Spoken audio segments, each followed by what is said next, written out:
Hi, I'm going to react to Maid. They're a band out of Japan. It's been recommended by my viewers for a long time to listen to them. And I really wanted to. I was trying to tie in the fact that I went to Japan in June, so I kept being like, oh, I'll do like a post about my trip. And I'm like, I can't even, I'm just going to listen to this band. They had a lot of things to choose from on their website. They had like official music videos. This is their YouTube page.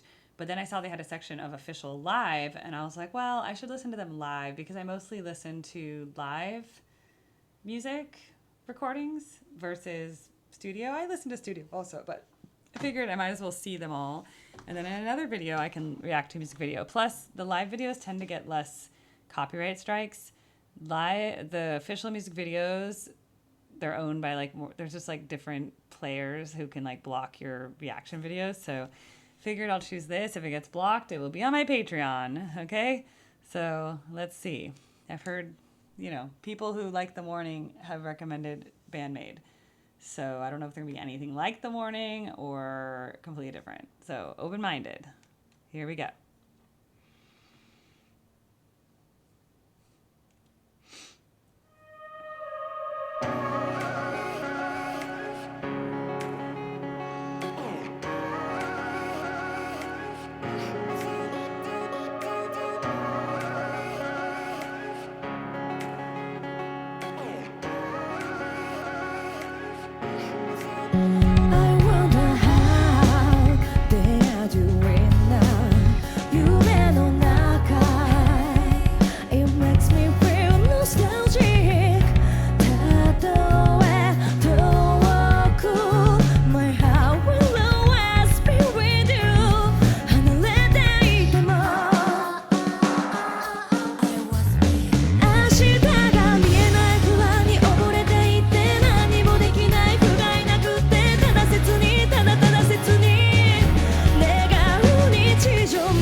All right. So many observations.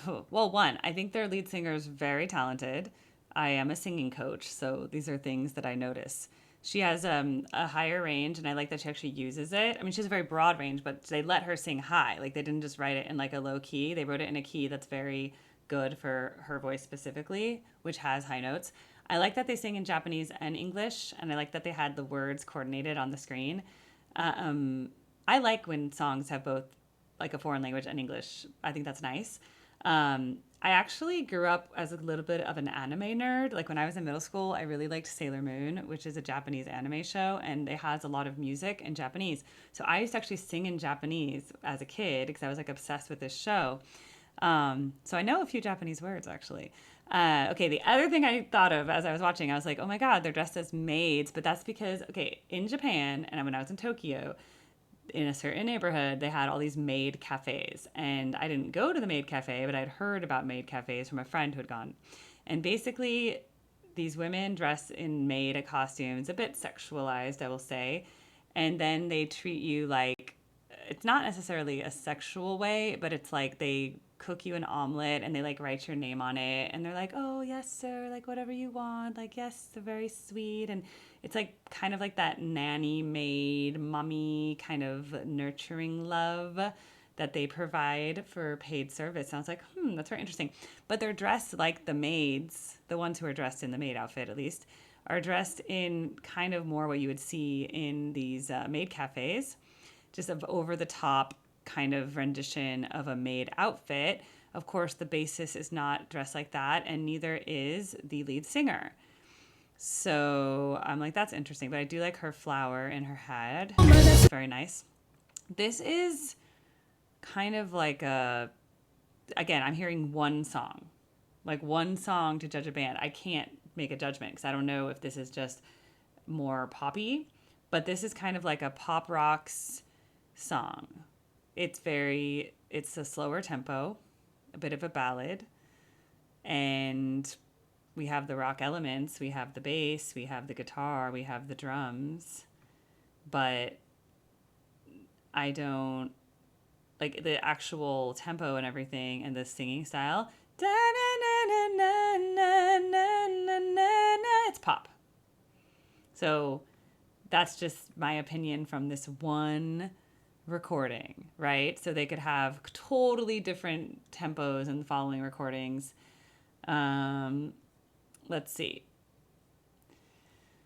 I wonder how they're doing Envision My Dreams. Yeah, it was a very nice, poetic kind of song about love and the past and good old days, home. I mean, it's a very nice, there's a lot of lyrics in this, which I like. It's not just a repetitive chorus and coming back to the thing. There's a lot going on here, and there's a lot of expression through text. And so I do like that because sometimes rock bands just have kind of formula chorus, chorus, verse, chorus, bridge, chorus, or something. This is very extensively poetic, just everything about it. So, okay, I have a good opinion. I mean, like, I do think they're singing to a track, though, because there was a lot of the amount of vocal harmony that was present, especially towards the end. There's no way it's just from these two people. There's like, do you hear all those like ahs in the background and everything? That's pre-recorded. So there's definitely a pre-recorded, which a lot of bands sing to pre-recorded. I don't have any problem with that. I'm just stating that there is pre-recorded background vocals.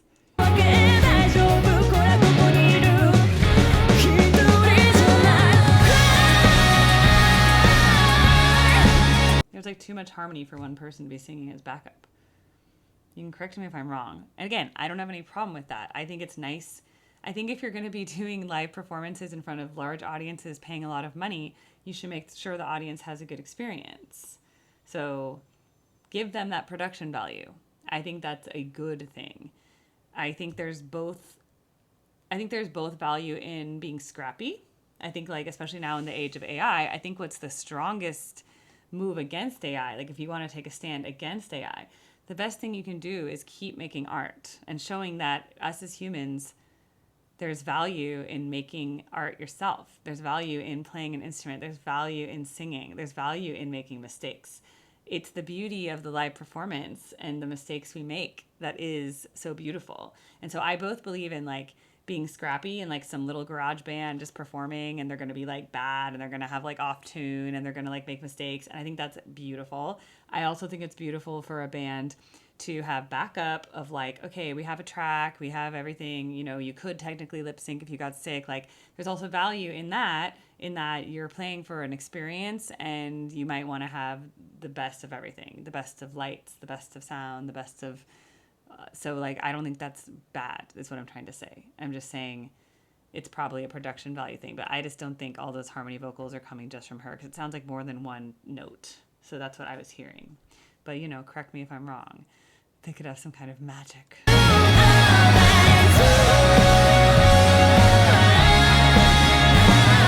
Yeah, there's like more than that going on. There's like multiple things going on. So I definitely think it's a track.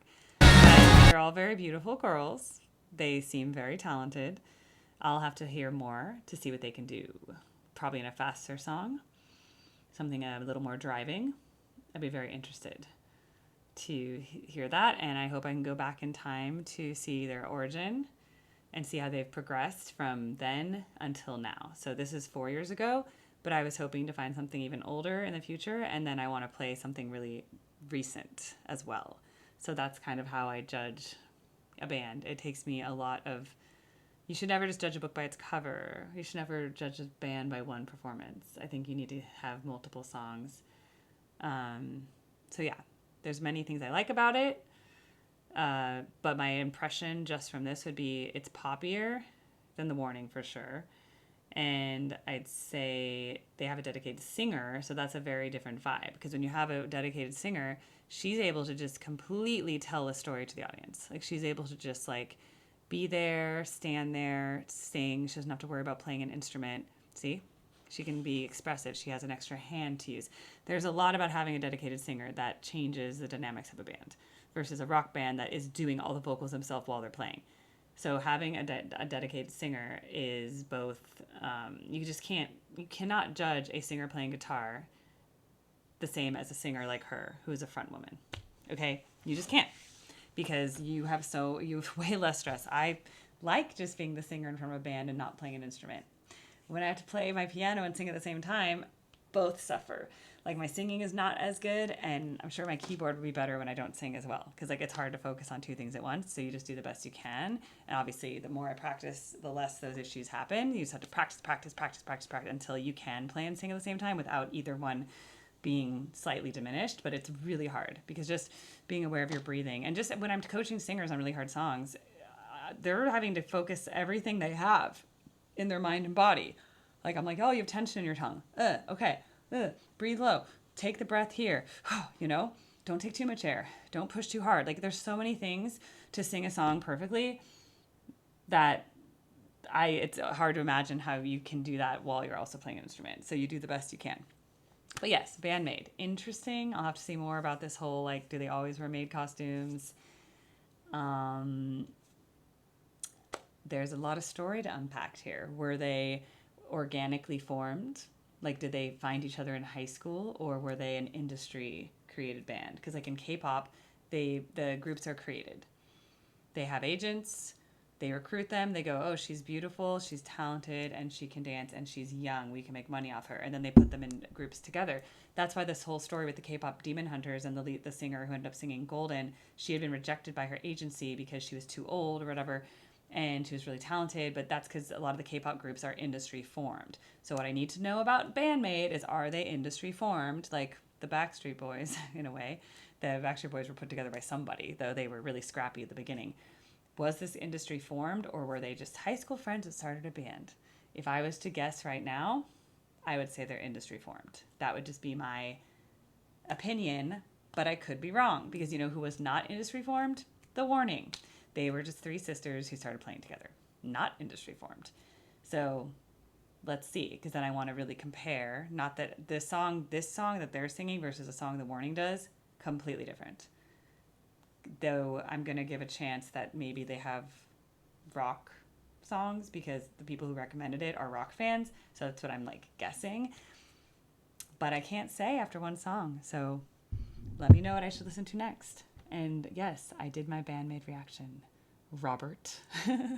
Robert, he's been in my comments like, what about the bandmate? Bandmate. I'm like, I'm gonna do bandmate. Plus, he has been to Japan to see them. I would love to go to Japan again to see bandmate. So I'm all in on it. All right, we'll do more bandmates soon, and I will learn more organically because that's how I like to learn about music. Bye bye.